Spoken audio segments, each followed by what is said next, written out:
भोला अपनी पत्नी माधुरी और 2 बच्चों के साथ रहता था। वो बेहद मेहनती और ईमानदार था, जो दिन रात मजदूरी करके अपने परिवार का पेट पालता था। फिर एक दिन, हे भगवान, ये बारिश तो रुकने का नाम नहीं ले रही है। काम की तलाश में पूरा दिन भीगते हुए घूम रहा हूँ। अगर ऐसे ही चलता रहा तो खाने के भी लाले पड़ जाएंगे। बस कोई काम मिल जाए किसी तरह से। तभी भोला एक सेठ के पास जाता है। सेठ जी नमस्ते, कोई काम हो तो दे दीजिए। कई दिन से भटक रहा हूँ। एक वक्त की रोटी भी मुश्किल हो गई है सेठ जी। अरे भोला, अरे भाई तू तो जानता है इस बारिश में कोई काम वाम नहीं होता। हर जगह तो पानी भरा है, ऐसे में मुझे भी नुकसान हो रहा है। जा भैया जा, कहीं और देख। सेठ जी थोड़ा रहम कीजिए। मैं कुछ भी करने को तैयार हूँ।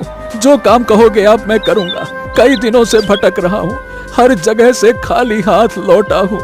अब तो घर में खाने को भी कुछ नहीं बचा है। अगर ऐसे ही चलता रहा तो भूखे मर जाएंगे हम जैसे गरीब मजदूर। ए भोला, देख भाई, रहम तो सबको आता है, लेकिन मैं खुद नुकसान में हूँ। इस बारिश ने कारोबार चौपट कर दिया है, समझ। फिलहाल तू कहीं और किस्मत आजमा ले, अपने पास कोई बंदोबस्त नहीं है। हाँ, कम से कम 10 दिन से यूं ही भटक रहा हूँ। लगता है कि किस्मत भी रूठ गई है। हर दरवाजा खटखटाया पर कोई सुनने को तैयार ही नहीं है। फिर भोला कई जगह जाता है पर उसे काम कहीं नहीं मिलता। घर आ जाता है। तभी रघु कहता है, क्या हुआ भोला, आज भी खाली हाथ लौट आया? अरे मैंने कहा था ना, हम लोग भूखे ही मरेंगे, कहीं कोई काम देने वाला नहीं है। हाँ भाई रघु, कई जगह गया। एक सेठ से तो मिलने भी गया पर सबने मना कर दिया। अरे ये दुनिया को देख भोला, यहाँ गरीबों की कोई कदर नहीं होती। लोग बस अपना फायदा देखते हैं। अरे काश हमको भी कोई खजाना मिल जाता तो हम भी राजा की तरह जीते। रोज रोज की मजदूरी करनी पड़ती है ससुरा। अरे ऐसी बात मत कर रघु, पैसे कमाना जरूरी है, पर लालच में कुछ उल्टा सीधा कर बैठा ना तो बाद में पछताना पड़ेगा। अरे भाई, जान है तो जहान है। सीधी बात है, ईमानदारी से जो मिलेगा वही ठीक है। बड़ा आया, तू तो हमेशा सत्य निष्ठा की बड़ी बड़ी बातें करता है, ईमानदारी ये वो। ये बता, दुनिया में ईमान से पेट भरता है क्या है? लेकिन रघु, इंसान अगर गलत रास्ता चुन ले तो वो खुद को खो देता है। अरे ए भाई, तू बस कर जा रे भाई। ये तेरी बड़ी बड़ी बातें ना हमारे दिमाग में नहीं घुस रही। खुद तो रोज मजदूरी में ही उलझा रहता है और सोचता है कि दुनिया बदल देगा। कभी कुछ बड़ा सोचा भी है तूने? मैं तो कहता हूँ, देखना, एक दिन मैं ऐसा बड़ा आदमी बनूंगा ना कि एक ही झटके में पूरे गांव से अमीर बन जाऊंगा। और तू तू वही का वही रह जाएगा। छोटी सोच, छोटी जिंदगी और थोड़ा सा पैसा, मैं तो आसमान छू लूंगा। फिर ऐसे ही कुछ दिन बीत जाते हैं। रघु और भोला दोनों काम की तलाश में इधर उधर भटकते रहते हैं। फिर एक दिन रघु, हाँ, आज मैं थोड़ा दूर जाऊंगा।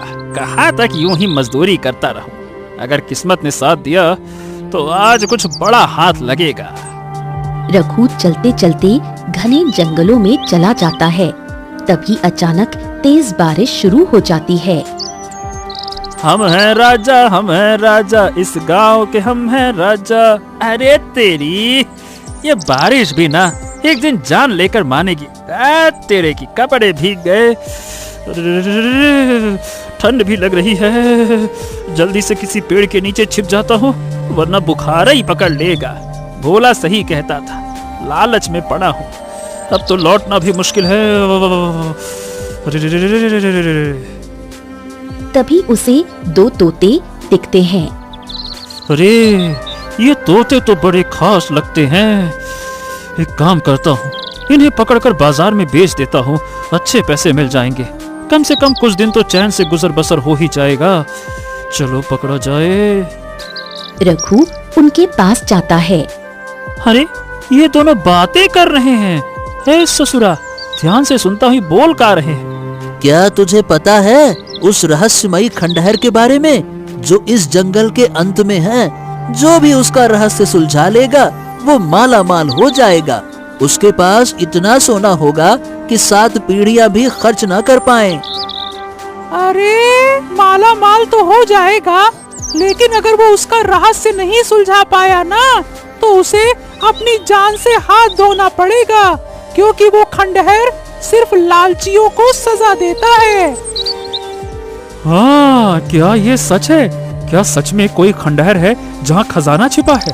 अगर मिल गया फिर तो मेरी पूरी जिंदगी बदल जाएगी। मुझे ये रोज रोज की मजदूरी नहीं करनी पड़ेगी।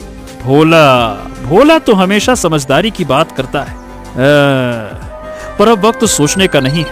मुझे ये मौका नहीं गंवाना चाहिए। मैं जाऊंगा उस खंडहर तक। अरे जो होगा देखा जाएगा। फिर रघु आगे बढ़ जाता है और थोड़ी ही देर में वो खंडहर के पास पहुंच जाता है। रघु भारी कदमों से खंडहर के भीतर दाखिल होता है। हर तरफ अंधेरा और वीरानी है। जगह जगह टूटे हुए पत्थर, जाले और अजीब सी ठंडक। अरे बाप रे बाप, ये जगह तो सच में डरावनी है। पर अगर सच में खजाना हुआ तो मैं तो सबसे अमीर इंसान बन जाऊंगा। हाँ। तभी उसकी नजर एक कोने में रखे एक बड़े से लोहे के संदूक पर जाती है। वो संदूक पूरी तरह सोने से भरा हुआ था।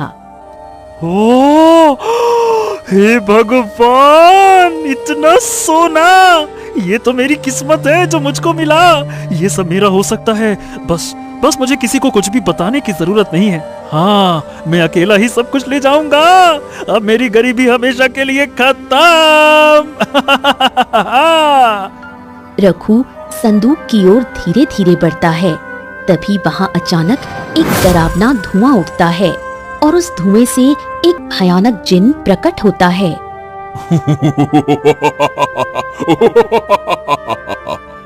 रुको इंसान, ये खजाना हर किसी के लिए नहीं है। अगर तुम्हें ये खजाना चाहिए तो तुम्हें उस रहस्य को सुलझाना होगा जिसे आज तक कोई नहीं सुलझा पाया। क्या करना होगा इस धन को पाने के लिए? देखो, जो भी है मुझे बताओ। मुझे सब मंजूर है। बताओ मुझे कौन सा रहस्य सुलझाना है? इस खंडहर के भीतर एक रास्ता बना है।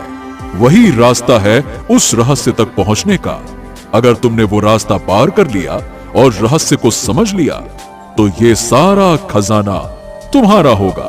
लेकिन याद रखना, अगर 8 दिन के भीतर तुम वहां से लौट कर नहीं आए तो फिर तुम्हारा क्या हश्र होगा ये सोच भी नहीं सकते।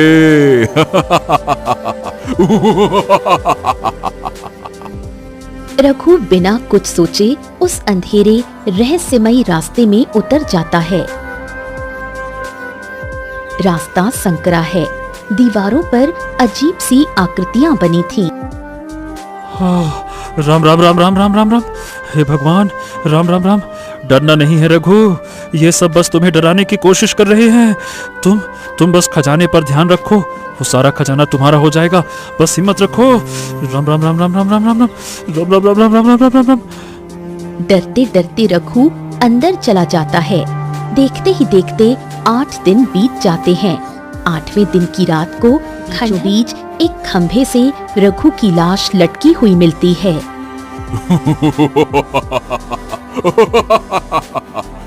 ये रहस्य आज तक कोई नहीं सुलझा पाया। अब तक जितने भी आए यहीं के हो गए, क्योंकि इस खजाने पर लालचियों का नहीं, साहसी और सच्चे इंसानों का हक होता है।